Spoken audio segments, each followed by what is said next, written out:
ആകാശവാണി.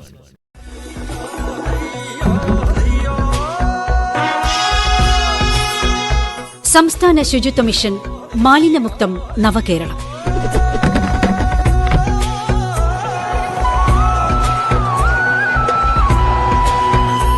പ്രായോജകർ സംസ്ഥാന ശുചിത്വ മിഷൻ.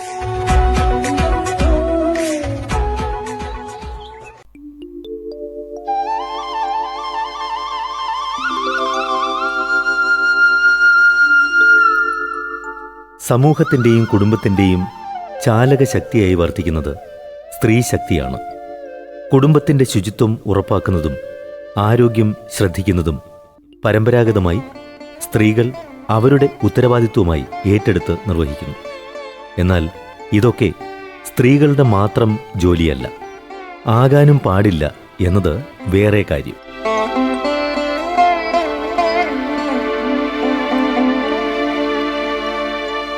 വീടിൻ്റെയും നാടിൻ്റെയും ശുചിത്വ പരിപാലനം കൂട്ടായ ഉത്തരവാദിത്വമായി ഏറ്റെടുത്ത് ഓരോരുത്തരും മുന്നോട്ട് വരുമ്പോഴാണ് കൂടുതൽ ആരോഗ്യമുള്ള ജനതയായി നാം മാറുക.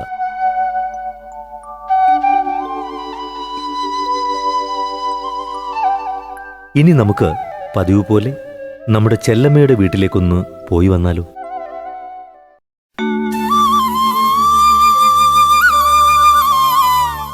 ചെല്ലമ്മേ, ചെല്ലല്ലമ്മേ.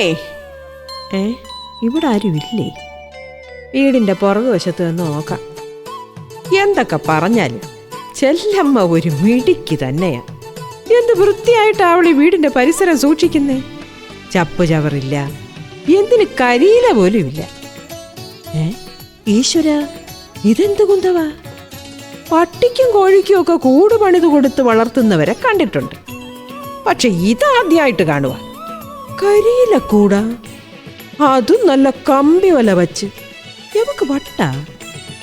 ഇവിടത്തെ മരത്തേന്ന് വീഴുന്ന കരിയിലൊക്കെ എങ്ങനെ കൃത്യമായി ഈ കൂടിനകത്ത് വന്ന് വീഴുന്നോ എന്തോ. അത്ഭുതം തന്നെ കേട്ടാ. Technology, technology. ഹലോ, ഇത് ആര്? രമണി ചേച്ചിയാ? ചേച്ചി എങ്ങനെയാ ഈ പിന്നാമ്പറത്തെത്തിയേ? ആളനക്കം കേട്ട് ഞാൻ നോക്കിയപ്പോഴാ ചേച്ചിയെ കണ്ടത്. ഓ, എന്തോ പറയാൻ. ഞാൻ ഉമ്മറത്ത് വന്ന് നിന്നെ കുറച്ച് വിളിച്ചു, നീ കേട്ടില്ല. എന്നാ പിന്നെ അടുക്കള ഭാഗത്ത് നീ ഉണ്ടോന്ന് നോക്കാൻ വന്നതാണ് ഞാൻ. അല്ല ചെല്ലമ്മേ, ഈ ഇരുമ്പ് കൂട്ടിലെങ്ങനെ ഈ കരിയിലെല്ലാം വന്ന് കയറിയത്? അത്ഭുതമായിരിക്കുന്നു. ഞങ്ങളുടെ പറമ്പിലാണെങ്കിൽ കരിയില കൂടിക്കിടന്നിട്ട് മുഴുവൻ പാമ്പും ചേരയുമാണ്. അയ്യോ, ഇത് കരിയില തന്നെ വന്ന് കൂട്ടിക്കയറിയതല്ല. ഞാനും ചെല്ലപ്പച്ചേട്ടനും മാറി മാറി തൂത്തുകൂട്ടി ഈ കൂട്ടിലിടുന്നതാ. പറന്നു പോകാതിരിക്കാനാണ് ആ കൂട്ടിലിട്ടിരിക്കുന്നത്. എന്റെ ചേച്ചി, ഇത് കരിയില സംഭരണിയാ. പറമ്പിൽ വീഴുന്ന കരിയിലയെല്ലാം തൂത്തുകൂട്ടി ഈ സംഭരണിയിലിടും. അത് അവിടെ കിടന്ന് പൊടിഞ്ഞു പൊടിഞ്ഞ് താഴെ വെച്ചിരിക്കുന്ന ഇരുമ്പ് പാത്രത്തിലേക്ക് വീഴും. അതെടുത്ത് ഞങ്ങൾ വളമായി ചെടികൾക്കിട്ട് കൊടുക്കും. ആഹാ, അത് നല്ല ഐഡിയ ആണല്ലോ. എന്റെ വീട്ടിലൊരു കെട്ടിയോനുണ്ട്. അത് ഞാൻ ഈ ടിവിയുടെ മുന്നിലിരുന്ന് ക്രിക്കറ്റ് കളി കാണാനല്ലാതെ വേറെ ഒരു പണിയും അറിയില്ല. ക്രിക്കറ്റ് കളി കാണുക, തിന്നുക, കൊറിക്കുക, കുടിക്കുക, തിന്നുക. ഇത് തന്നെ ശീലം. T20 ലോകകപ്പ് കഴിയുമ്പം IPL വരും. അത് കഴിയുമ്പോൾ യവന്മാരേതെങ്കിലും രാജ്യത്ത് പോയി കൊട്ടിക്കളിക്കും. ചുരുക്കം പറഞ്ഞ ഈ IPL, PKL ഒക്കെ കഴിയുമ്പം ഞങ്ങൾ BPL ആകും. ചേച്ചി വിഷമിക്കണ്ട, ഇതൊക്കെ നമ്മൾ സ്ത്രീകൾ മുൻകൈ എടുത്താൽ നടക്കുന്ന കാര്യങ്ങളേ ഉള്ളൂ. ചെല്ലമ്മേ, ഇതെന്തിനാ മതിൽ ചേർന്ന് വലിയ വണ്ണമുള്ള PVC പൈപ്പ് കുത്തി നിർത്തിയിരിക്കുന്നത്? ഉത്സവ പറമ്പിൽ കഥന പൊട്ടിക്കുന്ന കുറ്റി പോലെ. അയ്യോ, അത് കഥന പൊട്ടിക്കാനൊന്നും അല്ല. അതാ പൈപ്പ് കമ്പോസ്റ്റ്. മിച്ചം വരുന്ന അടുക്കള മാലിന്യം ആ പൈപ്പിന്റെ മൂടി തുറന്ന് അതിലേ നിക്ഷേപിക്കും. അതവിടെ കിടന്ന് ജൈവവളമായി മാറും. അതും ചെടികൾക്കൊക്കെ ഇടാം. നല്ല ഉഗ്രം വളവാ. ചുമ്മാതല്ല, ഇവിടത്തെ ചെടിക്കൊക്കെ ഇത്ര പച്ചപ്പും ഉന്മേഷവും. ഞാൻ നടുന്ന ചീരയൊക്കെ നിക്കണ കണ്ട സങ്കടം തോന്നും. പിന്നെ ഒരു കാര്യം, ജൈവമാലിന്യം മാത്രമേ ഇത് ഇടാവൂ. കണ്ണിൽ കാണുന്നതെല്ലാം കൊണ്ട് ഇതിലിടരുത് എന്ന് സാരം. അപ്പൊ എല്ലായിടത്തും ജാഗ്രത വേണമല്ലേ? പിന്നെ വേണ്ടേ, അതല്ലേ നമ്മളെ വീട്ടമ്മ എന്ന് പേരിട്ട് വിളിക്കുന്നത്. ഇതെന്താടി ചെല്ലമ്മേ, നീ ഈ കൂട് ഭൂമിക്കടിയിൽ കുഴിച്ചു വിട്ടോ? ഒരു സ്ലാബ് കമ്പിയൊക്കെ നിരത്തി ഫിറ്റ് ചെയ്ത്. ഇതിനകത്ത് ആര്? ഇരുട്ട് കാരണം ഒന്നും കാണുന്നുമില്ലല്ലോ. അയ്യോ, അത് വേസ്റ്റ് വാട്ടർ പിറ്റാണ്. അടുക്കളയിൽ നിന്നും കുളിമുറിയിൽ നിന്നും മറ്റും വരുന്ന മലിനജലം ഈ പിറ്റിൽ വന്നു കിടന്ന് പതിയെ ഭൂമിയിലോട്ട് താഴ്ന്നോളും. പുറപ്പുറത്ത് വീഴുന്ന മഴവെള്ളവും ഇതിലോട്ട് തന്നെ വരും.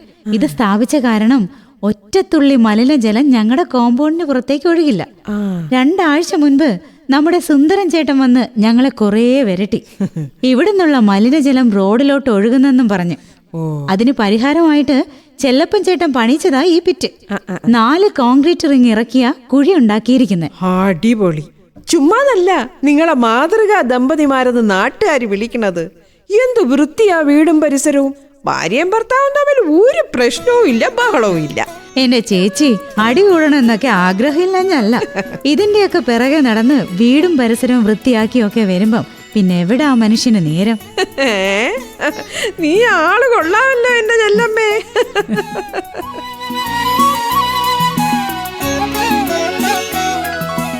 വനിതകളുടെ കരുത്തിനെ ലോകം ആദരിക്കുന്ന അന്താരാഷ്ട്ര വനിതാ ദിനം കടന്നുവരികയാണ് ഈ വാരം.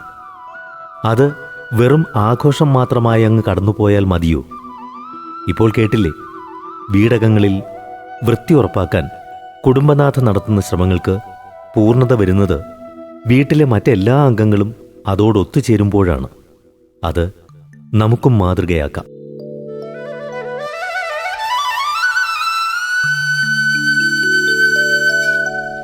വിദ്യാഭ്യാസപരമായി മുന്നിൽ നിൽക്കുന്നത് കൊണ്ട് തന്നെ നമുക്ക് ആരോഗ്യകാര്യങ്ങളിലും അവബോധമുണ്ട്.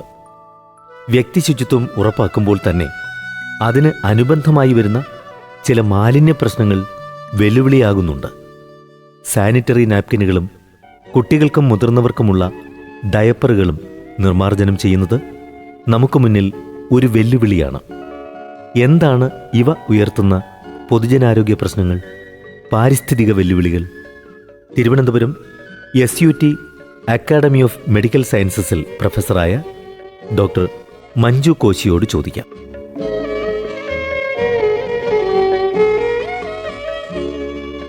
കേരളത്തിൽ ഇന്ന് മെൻസ്ട്രൽ ഹെൽത്ത് സംബന്ധിച്ച ബോധവൽക്കരണം വളരെ ഉയർന്നതാണ്. ഈ രംഗത്ത് കേരളം നല്ല മുന്നേറ്റം കൈവരിച്ചിട്ടുണ്ട്. 2019-2021 കാലയളവിലെ നാഷണൽ ഫാമിലി ഹെൽത്ത് സർവേ പ്രകാരം സംസ്ഥാനത്തെ ഏകദേശം 93% സ്ത്രീകളും സുരക്ഷിതമായ മെൻസ്ട്രൽ ഹൈജീൻ പ്രോഡക്ട്സ് ഉപയോഗിക്കുന്നു. ഇത് നമ്മുടെ വിദ്യാഭ്യാസത്തിന്റെയും ബോധവൽക്കരണത്തിന്റെയും നേട്ടമാണ്. സ്കൂളുകളിലും കോളേജുകളിലും സാനിറ്ററി പാഡുകൾ ലഭ്യമാക്കുന്ന പദ്ധതികൾ നിലവിലുണ്ട്. നഗരപ്രദേശങ്ങളിൽ ബേബി ഡയപ്പറുകളുടെ ഉപയോഗം സാധാരണമായിരിക്കുന്നു. വയോജന സംഖ്യ വർദ്ധിക്കുന്നതോടെ മുതിർന്നവർക്കുള്ള ഡയപ്പറുകളുടെ ഉപയോഗവും കൂടുകയാണ്. എന്നാൽ ഉപയോഗം കൂടുന്നതിനനുസരിച്ച് മാലിന്യത്തിന്റെ അളവും വൻതോതിൽ വർദ്ധിക്കുന്നു. അതാണ് ഇന്നത്തെ പ്രധാന വെല്ലുവിളി. മെൻസ്ട്രൽ ഹൈജീൻ മാനേജ്മെന്റ് എന്ന് പറയുന്നത് 4 അടിസ്ഥാന കാര്യങ്ങളാണ്. 1. സുരക്ഷിതമായ ഉൽപ്പന്നങ്ങളുടെ ലഭ്യത. 2. സ്വകാര്യതയുള്ള ശുചിമുറി സൗകര്യം. 3. വെള്ളവും ശുചിത്വ സൗകര്യങ്ങളും. 4. ഉപയോഗിച്ച ഉൽപ്പന്നങ്ങൾ സുരക്ഷിതമായി ഡിസ്പോസ് ചെയ്യാനുള്ള സംവിധാനം. ഈ 4 കാര്യങ്ങളും ഉറപ്പായാൽ മാത്രമേ യഥാർത്ഥ ശുചിത്വം സാധ്യമാകുകയുള്ളൂ. ശിശുക്കളിലും മുതിർന്നവരിലും ഡയപ്പർ ദീർഘസമയം മാറ്റാതെ ഉപയോഗിക്കുന്നത് ത്വക്ക് രോഗങ്ങൾക്കും യൂറിനറി ട്രാക്ട് ഇൻഫെക്ഷൻസിനും കാരണമായേക്കാം. അതിനാൽ ഉപയോഗം മാത്രമല്ല, ശരിയായ ഉപയോഗവും ഈക്വലി പ്രധാനമാണ്. സാനിറ്ററി പാഡുകളും ഡയപ്പറുകളും സാധാരണയായി പ്ലാസ്റ്റിക് അടങ്ങിയ ജൈവമായി ചീഞ്ഞു പോകാത്ത വസ്തുക്കളാണ്. ഇവ മണ്ണിൽ ലയിക്കാൻ 100 കണക്കിന് വർഷങ്ങളെടുക്കും. തുറന്ന സ്ഥലങ്ങളിൽ കത്തിക്കുന്നത് വിഷവാതകങ്ങളും മൈക്രോ പ്ലാസ്റ്റിക്കുകളും പുറപ്പെടുവിക്കുന്നു. മുനിസിപ്പൽ മാലിന്യ സംസ്കരണ സംവിധാനങ്ങൾക്ക് ഇത് വലിയ ഭാരമാണ്. ഇത് മണ്ണിനെയും ജലസ്രോതസ്സുകളെയും നമ്മുടെ തീരദേശ പരിസ്ഥിതിയെയും ഗുരുതരമായി ബാധിക്കുന്നു.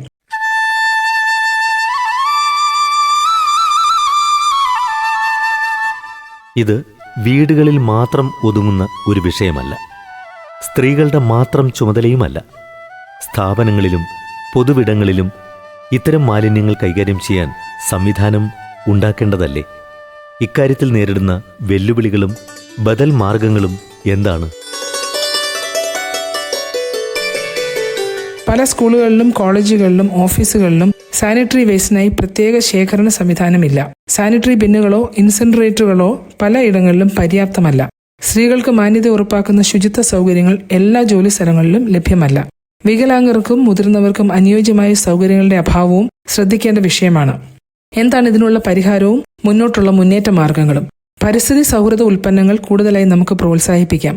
ബയോഡീഗ്രേഡബിൾ സാനിറ്ററി പാഡുകൾ, മെൻസ്ട്രൽ കപ്സ്, റീയൂസ് ചെയ്യാവുന്ന തുണി പാഡുകൾ, വീണ്ടും ഉപയോഗിക്കാവുന്ന മുതിർന്നവർക്കുള്ള ചില ഉൽപ്പന്നങ്ങൾ എന്നിവ മാലിന്യം കുറയ്ക്കുകയും ദീർഘകാല ചെലവ് കുറയ്ക്കുകയും ചെയ്യും. ഇതോടൊപ്പം തന്നെ ആവശ്യമുള്ള കാര്യമാണ് മെച്ചപ്പെട്ട മാലിന്യ സംസ്കരണം. വീടുകളിലും സ്ഥാപനങ്ങളിലും മാലിന്യം നമുക്ക് വേർതിരിച്ച് നൽകാം. സ്കൂളുകളിലും ആശുപത്രികളിലും സുരക്ഷിത ഇൻസിനറേറ്ററുകൾ സ്ഥാപിക്കാം. ശാസ്ത്രീയ മാലിന്യ സംസ്കരണ സംവിധാനങ്ങൾ നമുക്ക് കൂടുതൽ ശക്തിപ്പെടുത്താം. നയപരവും സാമൂഹികവുമായ ഇടപെടലുകൾ നമുക്ക് അത്യാവശ്യമാണ്. പരിസ്ഥിതി സൗഹൃദ ഉൽപ്പന്നങ്ങൾ നമുക്ക് പ്രോത്സാഹിപ്പിക്കുന്നതോടൊപ്പം തന്നെ സാനിറ്ററി മാലിന്യ മാനേജ്മെന്റ് മുനിസിപ്പൽ നയങ്ങളിൽ ഉൾപ്പെടുത്താം. തുടർച്ചയായ ബോധവൽക്കരണ പ്രവർത്തനങ്ങൾ വഴി ജനങ്ങളെ നമുക്ക് ബോധവൽക്കരിക്കാം. അടിസ്ഥാന സൗകര്യ വികസനം വളരെ അത്യാവശ്യമായ ഒരു ഘടകമാണ്. ശുചിത്വവും സ്വകാര്യതയും ഉറപ്പാക്കുന്ന ശൗചാലയങ്ങൾ നമുക്ക് ആവശ്യമാണ്. ശുചീകരണ ജീവനക്കാർക്ക് പരിശീലനവും നൽകണം. മെനിസ്ട്രേഷൻ ലജ്ജയുടെ വിഷയമല്ല, ഇതൊരു സ്വാഭാവിക ബയോളജിക്കൽ പ്രോസസ്സാണ്. ഇതിനെക്കുറിച്ച് തുറന്ന് സംസാരിക്കുമ്പോൾ പെൺകുട്ടികൾക്ക് ആത്മവിശ്വാസം ലഭിക്കും. മാതാപിതാക്കളും അധ്യാപകരും ആരോഗ്യ പ്രവർത്തകരും സമൂഹവും ഇതിൽ പങ്കാളികളാവണം. കേരളം ബോധവൽക്കരണത്തിലും ഉപയോഗത്തിലും മുന്നിലാണ്. എന്നാൽ മാലിന്യ നിർമ്മാർജ്ജനത്തിലും പരിസ്ഥിതി സംരക്ഷണത്തിലും കൂടുതൽ ശക്തമായ ഇടപെടലുകൾ ആവശ്യമാണ്. സ്ത്രീകളുടെ ആരോഗ്യം സംരക്ഷിക്കുന്നത് ഒരു കുടുംബത്തെയും അതിലൂടെ ഒരു സമൂഹത്തെയും സംരക്ഷിക്കുന്നതിന് തുല്യമാണ്. ഈ വനിതാ ദിനത്തിൽ നമുക്കൊരു പ്രതിജ്ഞയെടുക്കാം. ആരോഗ്യകരവും മാന്യതയുള്ളതുമായ പരിസ്ഥിതി സൗഹൃദമായ ഒരു കേരളം നമുക്ക് ഒരുമിച്ച് നിർമ്മിക്കാം. എല്ലാവർക്കും വീണ്ടും ഹൃദയം നിറഞ്ഞ വനിതാ ദിനാശംസകൾ.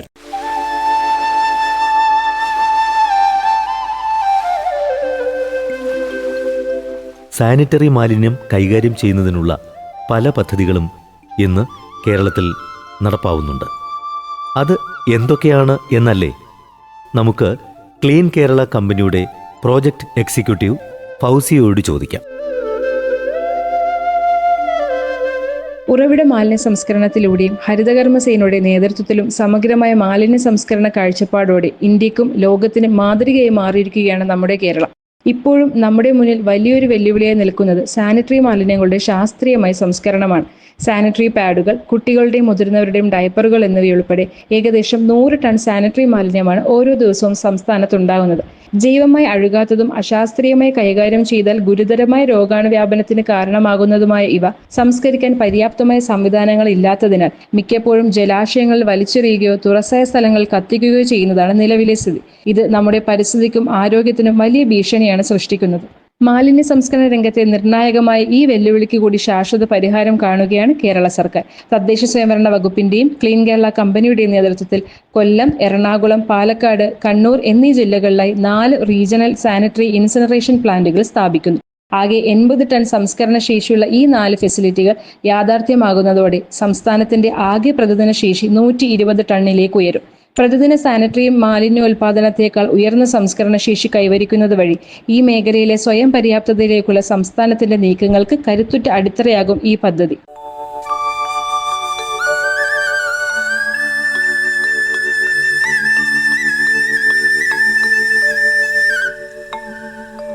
നമ്മുടെ നാട്ടിൽ വിശേഷിച്ചും നമ്മുടെ സ്ത്രീകൾ നേരിടുന്ന ഒരു പ്രധാന മാലിന്യ പ്രശ്നത്തെക്കുറിച്ചാണ് ഇന്ന് നമ്മൾ ചർച്ച ചെയ്തത്. അതിൻ്റെ വിവിധ വശങ്ങളെക്കുറിച്ച് സംസാരിച്ച ഡോക്ടർ മഞ്ജു കോശിക്കും ഫൗസിയയ്ക്കും നന്ദി.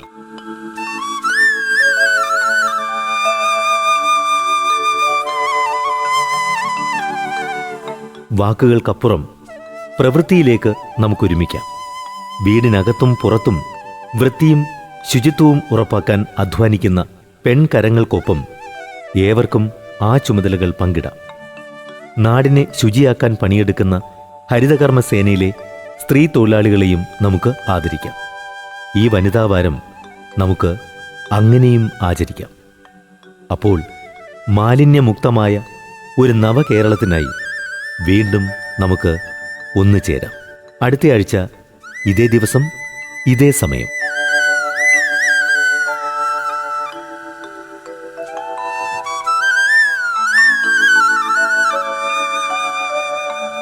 രൂപകരചന ബിജു മാത്യു. ആഖ്യാനം കുരീപ്പുഴ സജീവ്. ശബ്ദസാന്നിധ്യം ഗായത്രി ദേവി, ദിവ്യ വിധു. സാക്ഷാത്കാരം വിനയ് ചന്ദ്രൻ, തിരുമുല്ലവാരം. നിർവഹണം സന്ദീപ് സുരേഷ്.